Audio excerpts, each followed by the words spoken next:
University మంచి భవిష్యత్తు కోసం తెలుగు విద్యార్థులు ఇష్టపడే యూనివర్సిటీ.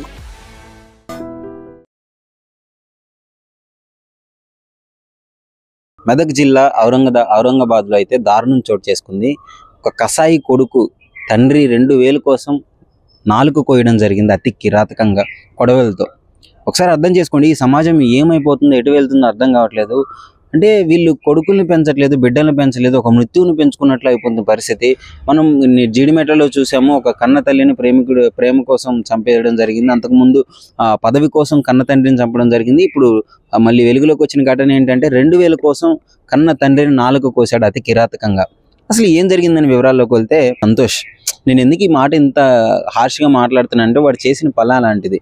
2000 కోసం కన్న తండ్రి నాలుక కోస్తారు ఎవరైనా? సో అయితే 2000 రైతు భరోసా పడింది, రైతులకు రైతు భరోసా పడుతుంది కదా. సో దానికి 6000 అయితే పట్టడం జరిగింది. మెదక్ జిల్లాలో ఆయనకి 1 ఎకరం భూమి ఉంది, దానికి సంబంధించి ఒక 6000 అయితే డబ్బులు పడ్డాయి. 6000 పడిన తర్వాత కొడుక్కి 4000 ఇచ్చాడు ఖర్చులకి ఉంచుకోమని. ఈ 2000 కూడా తన హాస్పిటల్ ఖర్చులకి, పాపం వయసు అయిపోయింది, వృద్ధాప్యుడు, హాస్పిటల్లో చిన్న చిన్న ఖర్చులు ఉంటాయి, తనకి ఏదో ఒకటి తినాలనిపించిన దానికి దాచిపెట్టుకున్నాడు ఒక 2000. ఆ 2000 నాకు ఇస్తావా ఇవ్వా అని గొడవ. తండ్రి చెప్పడం జరిగింది, ఈ 2000 నా హాస్పిటల్ ఖర్చుకి నేను వాడుకుంటున్నాను, నాకు హెల్త్ బాగాలేదు అని చెప్పినా కూడా వినకుండా ఆ 2000 నాకు ఇస్తావా లేదు అని చెప్పేసి వీళ్ళిద్దరి మధ్య ఒక ఘర్షణ అయితే మొదలైంది.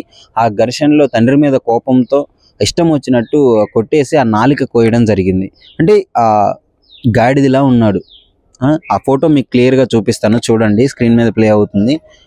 చూడటానికి అన్ని కాళ్ళు చేతులు బాగానే ఉన్నాయి, అమాయకంగా నిలబడి ఫోటో దిగడం జరిగింది. అంటే అతనికి అన్ని అవయవాలు బాగానే పనిచేస్తున్నాయి కదా. సో వృద్ధాప్యంలో ఉన్న తండ్రి మీద ఇప్పటికీ ఆధారపడడం ఎందుకు?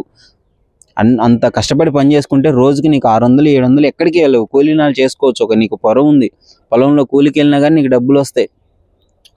అలాంటిది 2000 కోసం ఇంత దారుణానికి ఒడిగాడుతున్నారు. అంటే ఏం చేయాలో అర్థం కావట్లేదు. వాళ్ళు మృత్యువుని కంటికి రెప్పలా ఇన్ని సంవత్సరాలు కాచి పెంచుకున్న తండ్రుల మీదే దాడులు చేయడం చూస్తున్నాము.